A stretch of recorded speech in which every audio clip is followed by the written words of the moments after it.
ಈ ದಿನಮಾನಗಳಲ್ಲಿ ನಾವು ಅನೇಕ ರೀತಿಯಂತ ದೊರೆತನಗಳನ್ನ ನಾವು ನೋಡುತ್ತಾ ಇದ್ದೇವೆ. ಅನೇಕ ನಾಯಕರುಗಳು ಅನೇಕ ದೇಶಗಳನ್ನ ಆಳುವುದನ್ನ ನಾವು ನೋಡುತ್ತಾ ಇದ್ದೇವೆ.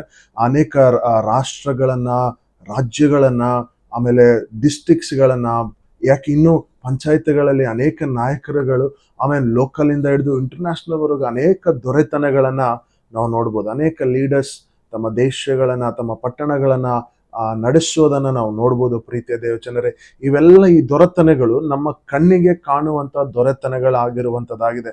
ಆದ್ರೆ ನಮ್ಮ ಕಣ್ಣಿಗೆ ಕಾಣದೇ ಇರುವಂತ ಕೆಲವೊಂದು ದೊರೆತನಗಳಿರುವಂತದ್ದಾಗಿದೆ. ನಮ್ಮ ಕಣ್ಣಿಗೆ ಕಾಣದೇ ಇರುವಂತ 2 ದೊರೆತನಗಳಿರುವಂತದ್ದಾಗಿದೆ. ಮೊದಲನೇದಾಗಿ ಅಂಧಕಾರದ ದೊರೆತನ, ಎರಡನೇದಾಗಿ ಬೆಳಕಿನ ದೊರೆತನ ಎಂಬುದಾಗಿ ಹೇಳಿ ನಾವು ನೋಡುತ್ತಿದ್ದೇವೆ. ಇದಕ್ಕಾಗಿ ನಿಮ್ಮ ಮುಂದೆ ಒಂದು ವಾಕ್ಯವನ್ನು ಇಡ್ಲಿಕ್ಕೆ ನಾನು ಬಯಸ್ತೇನೆ. ಕೊಲೋಸದವರಿಗೆ ಬರೆದ ಪತ್ರಿಕೆ 1ನೇ ಅಧ್ಯಾಯ 13ನೇ ವಾಕ್ಯದಲ್ಲಿ ಈ ರೀತಿಯಾಗಿ ಬರೆಯಲ್ಪಟ್ಟಿದೆ: ದೇವರು ನಮ್ಮನ್ನು ಅಂಧಕಾರದ ದೊರೆತನದಿಂದ ಬಿಡಿಸಿ ತನ್ನ ಪ್ರಿಯ ಕುಮಾರನಾದ ರಾಜ್ಯದೊಳಗೆ ಸೇರಿಸಿದನು. Amen, praise the Lord. ಅಂಧಕಾರದ ದೊರೆತನದಿಂದ ನಮ್ಮನ್ನ ಬಿಡಿಸಿ ಬೆಳಕಿನ ರಾಜ್ಯದೊಳಗೆ ನಮ್ಮನ್ನ ಸೇರಿಸುವವನಾಗಿದ್ದಾನೆ ಎಂಬುದಾಗಿ ಹೇಳಿ ವಾಕ್ಯದಲ್ಲಿ ನಾವು ನೋಡ್ತಾ ಇದ್ದೇವೆ. ಹಾಗಾದ್ರೆ ಅಂಧಕಾರದ ದೊರೆತನ ಅಂದ್ರೆ ಏನು? ಅಂಧಕಾರದ ದೊರೆತನ ಅಂತಂದ್ರೆ ಒಬ್ಬ ಮನುಷ್ಯನು ದೇವರ ಇಲ್ಲದೆ ಜೀವಿಸುವಂಥದ್ದು. ದೇವರು ಇಲ್ಲದೆ ಜೀವಿಸುವಂತ ವ್ಯಕ್ತಿಯ ಜೀವಿತ ಹೇಗೆ ಇರುತ್ತದೆ ಅಂತಂದ್ರೆ, ಅವನ ಜೀವಿತ ಪೂರ್ತಿಯಾಗಿ ಪಾಪದಲ್ಲಿ ತುಂಬಿರುವಂತದ್ದಾಗಿದೆ. ಅವನ ಜೀವಿತದಲ್ಲಿ ಯಾವ ಮೇಲುಗಳು ಇರುವುದಿಲ್ಲ, ಯಾವ ಒಳ್ಳೆ ಕಾರ್ಯಗಳು ಕೂಡ ಇರುವುದಿಲ್ಲ, ಸಮಾಧಾನ ಇರುವುದಿಲ್ಲ, ಯಾವಾಗಲೂ ನಷ್ಟಗಳೇ ಇರುವಂತದ್ದಾಗಿದೆ. ಯಾವಾಗಲೂ ಮರಣಗಳನ್ನೇ ಆತನು ಕಾಣುವನಾಗಿರುತ್ತಾನೆ. ಯಾವ ಒಳ್ಳೆ ಕಾರ್ಯಗಳು ಆತನಲ್ಲಿ ಇರುವಂತದ್ದಿಲ್ಲ. ಒಂದು ವೇಳೆ ಈ ಅಂಧಕಾರದ ದೊರೆತನ ಅವನಲ್ಲಿ ಇರುವುದಾದರೆ ಅವನು ದೇವರಿಲ್ಲದೆ ಜೀವಿಸ್ತಾ ಇದ್ದಾನೆ. ಹಾಗಾದ್ರೆ ಒಬ್ಬ ವ್ಯಕ್ತಿ ದೇವರಿಲ್ಲದೆ ಜೀವಿಸ್ತಾ ಇದ್ದಾನೆ ಅಂತಂದ್ರೆ ಅವನೊಳಗೆ ಸೈತಾನನು ಕಾರ್ಯ ಮಾಡುತ್ತಾ ಇದ್ದಾನೆ ಎಂಬುದಾಗಿ ಹೇಳಿ ಅರ್ಥ. ಹಾಗಾದ್ರೆ ಈ ಸೈತಾನನು ನಮ್ಮನ್ನ ಅಧಿಕಾರ ನಡೆಸುತ್ತಾ ಇದ್ರೆ ತನ್ನ ಎಲ್ಲಾ ಕಾರ್ಯಗಳನ್ನ ನಮ್ಮ ಜೀವಿತದಲ್ಲಿ ತರುವನಾಗಿದ್ದಾನೆ. ಪಾಪಗಳನ್ನ ತರುವನಾಗಿದ್ದಾನೆ, ಶಾಪಗಳನ್ನ ತರುವನಾಗಿದ್ದಾನೆ, ದಾರಿದ್ರ್ಯತೆಯನ್ನು ತರುವನಾಗಿದ್ದಾನೆ, ನಾನಾ ರೀತಿಯಂತ ನಷ್ಟಗಳನ್ನ ನಮ್ಮ ಜೀವಿತದಲ್ಲಿ ತರುವನಾಗಿದ್ದಾನೆ. ಇದೇ ಅಂಧಕಾರದ ದೊರೆತನ ಮಾಡುವಂತದ್ದಾಗಿದೆ.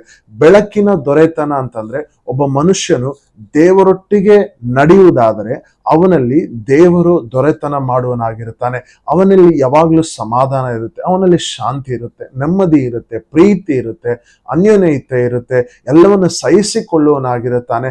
ಕಷ್ಟ ಬಂದ್ರು, ದುಃಖ ಬಂದ್ರು, ಕಣ್ಣೀರು ಬಂದ್ರು ಆತನು ಆಮೇಲೆ ಮನುಷ್ಯರನ್ನು ಹುಡುಕಿಕೊಂಡು ಹೋಗುವುದಿಲ್ಲ, ಬೇರೆ ಕಾರ್ಯಗಳನ್ನು ಹುಡುಕಿಕೊಂಡು ಹೋಗುವುದಿಲ್ಲ, ಅವನು ದೇವರನ್ನ ಹುಡುಕಿಕೊಂಡು ಹೋಗುವನಾಗಿರುತ್ತಾನೆ. ಯಾಕೆ ಅಂದ್ರೆ ಆತನಿಗೆ ಎಲ್ಲದರಲ್ಲಿ ಪರಿಹಾರ ಸಿಗುವಂಥದ್ದು ದೇವರಲ್ಲಿಯೇ ಎಂಬುದಾಗಿ ಹೇಳಿ ಆತನು ತಿಳಿದವನಾಗಿದ್ದಾನೆ. ಆದುದರಿಂದ ಇದು ಬೆಳಕಿನ ದೊರೆತನ ಎಂಬುದಾಗಿ ಹೇಳಿ ನಾವು ನೋಡುವವರಾಗಿರುತ್ತೇವೆ.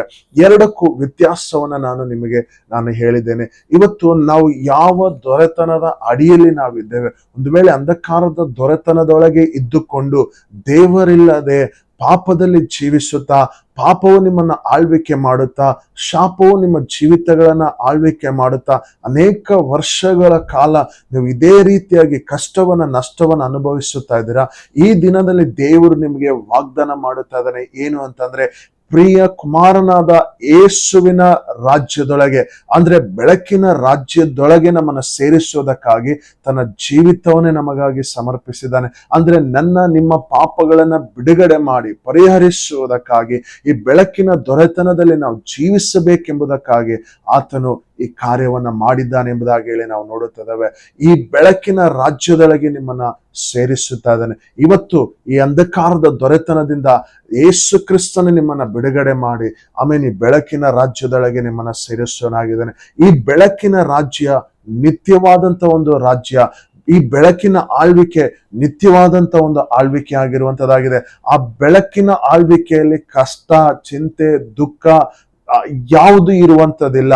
ಆತನು ಎಲ್ಲವನ್ನ ಸರಿಪಡಿಸುವಂತ ದೇವರಾತನಾಗಿದ್ದಾನೆ. ಒಂದು ವೇಳೆ ನಾವು ಇನ್ನೂ ಅಂಧಕಾರದಲ್ಲಿ ಇದ್ದುಕೊಂಡು ನಾವು ಜೀವಿಸುತ್ತಾ ಇದ್ದೇವೆ ಅಂತಂದ್ರೆ ಇವತ್ತು ನಿಮಗೆ ಒಂದು ಶುಭ ಸಂದೇಶ. ಏನು ಅಂತಂದ್ರೆ, ದೇವರು ನಿಮ್ಮನ್ನ ಈ ಅಂಧಕಾರದ ದೊರೆತನದಿಂದ ಬೆಳಕಿನ ದೊರೆತನಕ್ಕೆ ನಿಮ್ಮನ್ನ ಸೇರಿಸಲಿಕ್ಕೆ ಆಸೆ ಪಡುವನಾಗಿದ್ದಾನೆ. ಒಂದು ವೇಳೆ ನೀವು ಇವತ್ತು ಯೇಸು ಕ್ರಿಸ್ತನನ್ನ ನಂಬುವುದಾದ್ರೆ ನೀವು ಈ ಬೆಳಕಿನ ರಾಜ್ಯದೊಳಗೆ ಸೇರ್ಲಿಕ್ಕೆ ಸಾಧ್ಯವಾಗುವಂತದ್ದಾಗಿದೆ. ನಿಮಗಾಗಿ ನಾನು ಪ್ರಾರ್ಥಿಸ್ತಾ ಇದ್ದೇನೆ. ಕರ್ತನಾದ ಯೇಸುವೇ, ಯಾರ್ಯಾರು ಈ ಅಂಧಕಾರದ ದೊರೆತನದಲ್ಲಿ ನೀನು ಇಲ್ಲದೆ, ದೇವರಿಲ್ಲದೆ ಆಮೇನ್ ಜೀವಿಸುವಂತ ಪ್ರತಿಯೊಬ್ಬರು ಸೈತಾನನ ಬಂಧನಗಳಲ್ಲಿ, ಸೈತಾನನ ಕಟ್ಟುಗಳಲ್ಲಿ ಕಟ್ಟಲ್ಪಟ್ಟಿರುವಂತ ಜನರಿಗೂ ಅನೇಕರಿದ್ದಾರೆ. ಈ ರೀತಿಯಾಗಿ ನರಳಾಡುವಂತ ಜನರು ಅನೇಕರಿದ್ದಾರೆ. ಕರ್ತನೆ, ಯಾವತ್ತು ನನಗೆ ಇದರಿಂದ ಬಿಡುಗಡೆ, ಯಾವತ್ತು ಈ ಪಾಪ ಶಾಪಗಳಿಂದ, ಈ ಕೆಟ್ಟತನದಿಂದ ನನಗೆ ಬಿಡುಗಡೆ ಎಂಬುದಾಗಿ ಅನೇಕರಿದ್ದಾರೆ ಸ್ವಾಮಿ. ಇವತ್ತು ನಿನ್ನ ಪ್ರಿಯ ಕುಮಾರನಾದ ಯೇಸುವಿನ ನಾಮದಲ್ಲಿ ಪ್ರಾರ್ಥಿಸ್ತಾ ಇದ್ದಾನೆ. ಈ ಅಂಧಕಾರದ ದೊರೆತನಗಳು ಅವರ ಜೀವಿತದಲ್ಲಿ ಮುರಿಯಲ್ಪಟ್ಟು ನಿನ್ನ ಬೆಳಕಿನ ರಾಜ್ಯದೊಳಗೆ ಬರ್ಲಿಕ್ಕಾಗ್ತಾನೆ. ಯೇಸುವಿನ ನಾಮದಲ್ಲಿ ನಿನ್ನ ಮಕ್ಕಳನ್ನ ಆ ರೀತಿಯಾಗಿ ಆಶೀರ್ವದಿಸ್ತಾ ಇದ್ದಾನೆ. ಯೇಸುವಿನ ನಾಮದಲ್ಲಿ ಬೇಡಿ ಹೊಂದಿದ್ದೇನೆ ಸ್ವಾಮಿ, ಆಮೇನ್. ದೇವರು ನಿಮ್ಮನ್ನು ಆಶೀರ್ವದಿಸಲಿ.